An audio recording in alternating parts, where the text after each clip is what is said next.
Welcome back to the channel. In this video we are going through the post-launch content trailer for Watch Dogs Legion. We are getting closer and closer to the launch of the game. We're about 3 weeks away. It launches on the 29th of October. However, you will hear in this trailer that co-op/online will not come about until the 3rd of December. So we're going to watch this, we're going to find out exactly when things are dropping and find out a little bit more info about them. And I will be doing as much coverage of Watch Dogs Legion as possible leading up to the launch and then when the game comes out. So if you are interested in this game, make sure to subscribe to the channel, turn on bell notifications. So without further ado, let's jump into this trailer.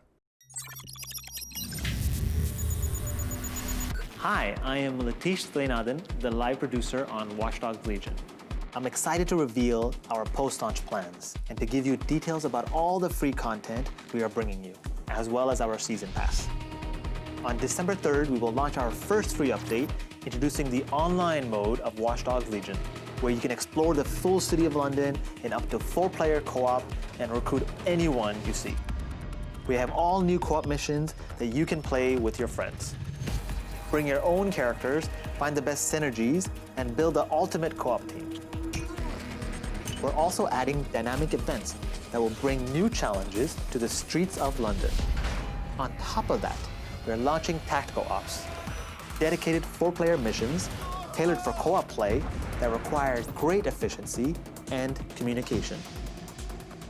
We also have our very first PvP mode. Spider-Bot Arena is a hectic, high-intensity, free-for-all deathmatch for up to 8 players. Control Spider-Bots armed to the teeth and show your mastery. More PvP modes will be coming in future updates. We are excited to bring back Invasion, a fan-favorite mode of previous Watch Dogs games. Hack other players, keep your cool, or become the target. Online for Watch Dogs Legion is just getting started, and our post-launch will feature exciting new game modes and surprise events. In addition to our online features, we will also be releasing free updates to the main campaign, including new characters with new abilities, new mission content, and unlocking new Game Plus. Let's get this over with. Up next, we are very excited to reveal more information about our Season Pass. Our new story expansion, Watch Dogs Legion Bloodline, continues the story of Aiden Pierce from the original Watch Dogs. But Aiden isn't the only star of his story. We're excited to announce that Wrench from Watch Dogs 2 will be joining him and will be a fully new playable character. Watch Dogs Legion Bloodline introduces a new storyline, new progression, and unique gameplay abilities. All Season Pass owners will unlock 4 playable characters, including Aiden and Wrench. Let me introduce you to Mina, a subject of transhuman experiments who possesses the ability to mind control individuals. And for one last big surprise, for the first time in Watch Dogs, we have a crossover with Assassin's Creed. Meet Darcy, a member of the Assassin's Brotherhood. All that and more will be coming to our Season Pass. There's much more coming down the road, including new game modes, old favorites, and a few more surprises. We are very excited to continue our Watch Dogs Legion journey with you. Stay tuned for more.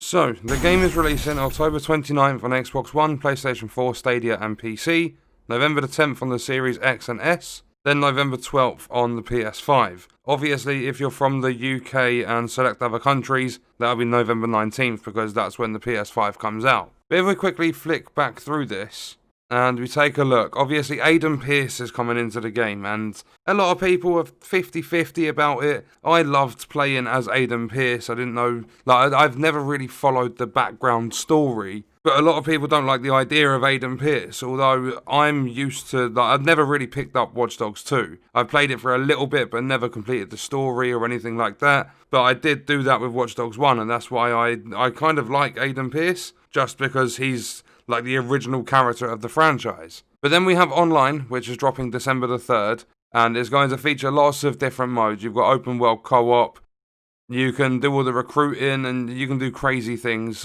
in this, like open world stuff. There's co-op missions. Pretty much the whole thing is playable. And if I remember, Watch Dogs 2, they only had the like random events in the world with up to 4 players. They had the co-op missions, but they were only available in groups of up to 2. So with these co-op missions being available for 4 players, I think that's quite cool. The dynamic events, I mean, they need to, like, I've heard that this is the only one, and I don't like the idea of there being a small amount of dynamic events, like literally one event. So I'm kind of 50-50 with that. Like, obviously they've got time to release them, like release more of them later on. But then we have these tactical ops, and this is the part I was talking about at the beginning of the video. This looks like a raid from Ghost Recon Breakpoint. It looks very, very similar. You have all these different mechanics and puzzles and stuff that you have to do. And then if we get past this part, wait, no, this is going into Spiderbot Arena. Where was it? There was a section I saw. Where is it they were attacking this big, like, bot thing? But anyway, on this bit, this boss, there's, like, you have these glowing, like, bright orange weak points, and that's exactly the same as Ghost Recon Breakpoint. When you were taking down Ball or whatever you want to call it, the first ever, like, the super tank thing that used to charge at you in Ghost Recon Breakpoint, it has, like, very, very similar looking weak points. And this just looks like a big boss that you've got to take down in this facility. I mean, obviously the gameplay's different. You're not like a soldier. You're this, like, spy hacker sort of character. So I don't know how this is going to play, but these tactical ops kind of look like they build up to a raid sort of gameplay style. But then if we move on from that, we've got more talking. Spiderbot Arena.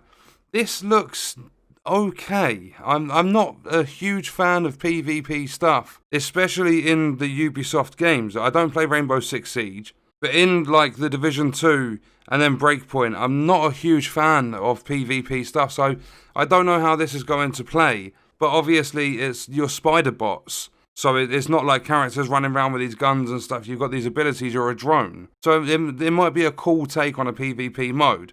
Not entirely sure, but then obviously they're going to have more content coming out. Invasions. I think I had this happen a couple of times in Watch Dogs 2, and I wasn't a fan of it. Although I didn't experience it too much. I don't like the idea of other people coming into my world and trying to mess around. But obviously, when the gameplay does come out, like, if I can get hold of a player that's come into my game to invade and sort of, like, ruin my gameplay, then it could lead to some, like, funny moments and stuff. There could be some cool things happen. I don't know. I'm 50-50 with the invasions. But apparently it's a fan favourite, so a lot of you must like it.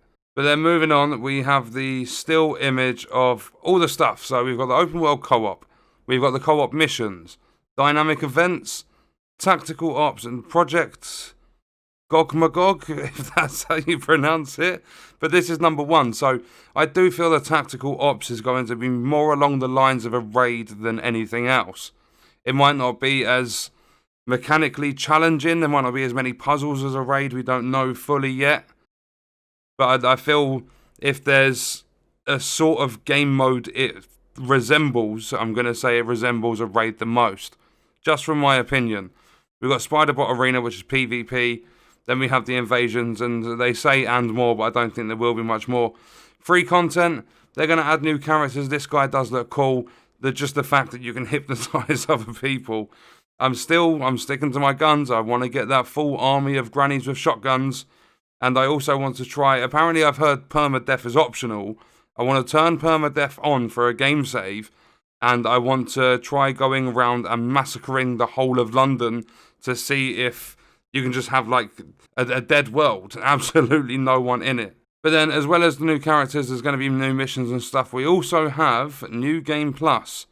So you will be able to take your characters and your progression and stuff, like, with your characters and their abilities and everything, and start the story all over again. So I think that's cool. But the fact that most of this is coming as post-launch content is a little bit annoying, because I would have liked online straight off the bat. I don't know why they always seem to bring this stuff out at later dates. This game was already delayed by about a year, so the fact that they don't have everything ready for launch is kind of irritating. But the season pass, we've got Watch Dogs Legion Bloodline with Aiden Pierce, and then obviously they showed us from Watch Dogs 2, we have Wrench as a fully playable game character, and then there's probably going to be these little storylines to go with them. I'm hoping this is more immersive than the events and things we had in Ghost Recon Breakpoint, and the only reason I keep talking about that game is just because they've done similar stuff with all of their content and everything. Or it looks to be similar, just in a different setting. So we do have the... I'm going to guess this season pass thing is like episodes, and I'm hoping they do better than what they did in Breakpoint, because it's like a Ubisoft company, and Breakpoint wasn't immersive at all. They took all of the gear score and stuff out of the game because players weren't happy, and then that mode, like, I didn't like the idea of it, and then you had the AI teammates and they sucked. So I'm hoping what they do with Legion is good. I'm looking forward to it, and I'm hoping this season pass content is good. There's some like cool missions and things, but we will have to see. And then you've got other characters. They said they've done I forget the word they used, but the crossover between Assassin's Creed. And then this character, the fact that you can mind control other characters and stuff seems pretty cool. And was it Darcy, the name? I can't remember, but there's the crossover between Assassin's Creed and Watch Dogs. I mean, it might be okay, just because of the style of the characters from Assassin's Creed. Might be cool in a Watch Dogs world, but we'll have to see how that goes. And then later on, they will release other stuff for the season pass, or hopefully, because they say they've got 3 stories. You get a car skin. You get the complete edition of the first Watch Dogs. I don't know why they've added that into a season pass with Legion, but you've got Bloodline, there's new hero characters and stuff. It's all seeming to look good. October the 29th, November the 10th, November the 12th are the release dates, and you can see the consoles or platforms there. And that is going to do it for the video. Let me know your thoughts and stuff in the comments, and remember, if you're interested, I will be covering this game, so make sure you sub to the channel. I will see you in the next video. I hope you guys enjoyed it. Thank you for watching.